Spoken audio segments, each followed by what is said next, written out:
Cette capsule vous est présentée par la boutique Maixu pour vos peluches et articles décoratifs geek, ainsi que par Evo Retro, marque cool d'accessoires de jeux vidéo et de protecteurs pour mettre en valeur vos collections de figurines Funko Pop ou cartes Pokémon.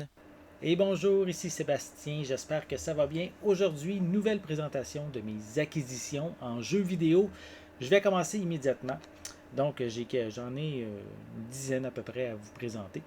Donc, je vais commencer avec un jeu Game Boy Advance, Star Wars épisode 3, Revenge of the Sith. C'est étonnamment quand même un bon jeu. C'est un jeu, un beat'em all, donc un jeu style un peu Double Dragon également, là, donc où on doit progresser en éliminant un à la suite de l'autre les différents personnages. C'est un jeu développé ici par Ubisoft.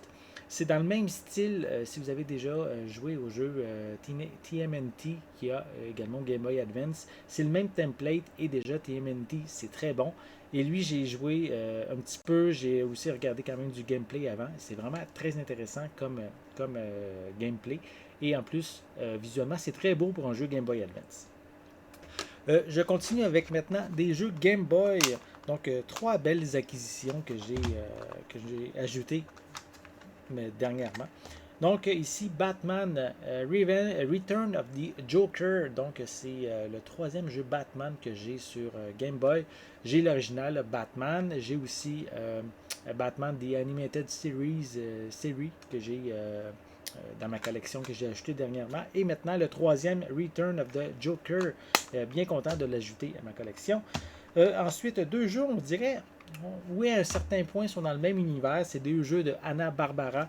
Donc, le premier, bien content de l'ajouter à ma collection, The Jetson. Donc, vraiment content. Donc, un petit jeu de plateforme qui prend quand même assez de la valeur. Puis en plus, c'est un bon jeu. Donc, vraiment intéressant. Et je dis que les deux sont dans le même univers, puisque l'autre, c'est Les Pierres à Feu des Flintstones. Oui, c'est aussi un autre jeu de Hanna-Barbera. Mais la particularité, c'est qu'on peut dire qu'ils sont dans le même univers si on considère le film Les Pierres à Feu rencontrent les Jetsons qui ont sorti dans les années 80, qui prouvent que les deux univers peuvent coexister, pas à la même époque par contre. Donc vraiment content de mes jeux Game Boy. Je continue avec un jeu qui n'a pas été très très populaire à sa sortie. Même à l'époque, si je me souviens bien, j'avais fait une critique de la version numérique que j'avais reçue sur Nintendo 3DS. Code Name Steam, donc un jeu de style tour par tour stratégique que j'avais quand même apprécié. C'est pas nécessairement un jeu qui est très très populaire auprès des fans. Ça coûte même juste quelques petites miettes, quelques petits dollars pour l'avoir. Mais je suis content maintenant, au moins, j'ai une version physique du jeu.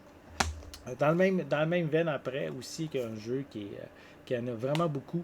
Brain Age, ici, bien content aussi de l'avoir dans ma collection. J'avais l'autre Brain Age là, qui est avec la fiche bleue. Donc maintenant, j'ai les deux dans ma collection. Pourquoi pas, des fois, pour se divertir un petit peu. Je continue avec un jeu Zorro, un jeu d'aventure qui a l'air en 3D un peu. On se promène dans un niveau. J'ai pas joué beaucoup, j'ai juste vérifié si le jeu fonctionnait. Donc, intéressé par ce jeu-là, si ça vous intéresse aussi. Un petit jeu d'aventure, plateforme 3D aussi en même temps. Un autre jeu que, ici pour le DS, que j'avais jamais joué et j'avais vraiment envie de l'essayer. En plus, il n'est pas nécessairement commun, je dirais. Je cherche souvent et je le trouve pas. Mais maintenant, j'ai fini par le trouver. C'est Plants vs Zombies. J'ai joué un peu, j'ai fait quelques niveaux. C'est vraiment amusant, divertissant. Si vous avez jamais joué à ce jeu-là, ça vaut vraiment, vraiment la peine. Ensuite, le dernier jeu que je vais vous présenter aujourd'hui, lui, je suis vraiment content de cette acquisition-là. C'est Kirby Canva Curse qui en fait le jeu original, parce qu'ils en ont fait une suite en fait sur Wii U qui était Kirby Rainbow Curse. Et donc, ça ici, c'est la version originale et la particularité, c'est Kirby il se promène tout seul et on doit, avec notre crayon, lui faire un passage. Vraiment, quand même, un gameplay assez unique pour un jeu Kirby. Donc, vraiment content. Oui, le jeu est quand même assez dispendieux maintenant. je l'ai quand même eu un prix tout à fait raisonnable. La seule peut-être différence, c'est peut-être qu'on ne le verra pas bien à l'écran, mais il y a une petite déchirure en arrière sur le papier. J'étais au courant là, avant l'achat qu'il y avait cette petite déchirure-là, mais pour moi, c'est correct, c'était acceptable. Mais je suis content. J'ai au moins tout le jeu complet dans sa boîte. C'est qu'est-ce qui fait mon bonheur. Donc, c'était les différents jeux que j'avais à vous présenter aujourd'hui. J'espère que justement vous avez aimé cette vidéo.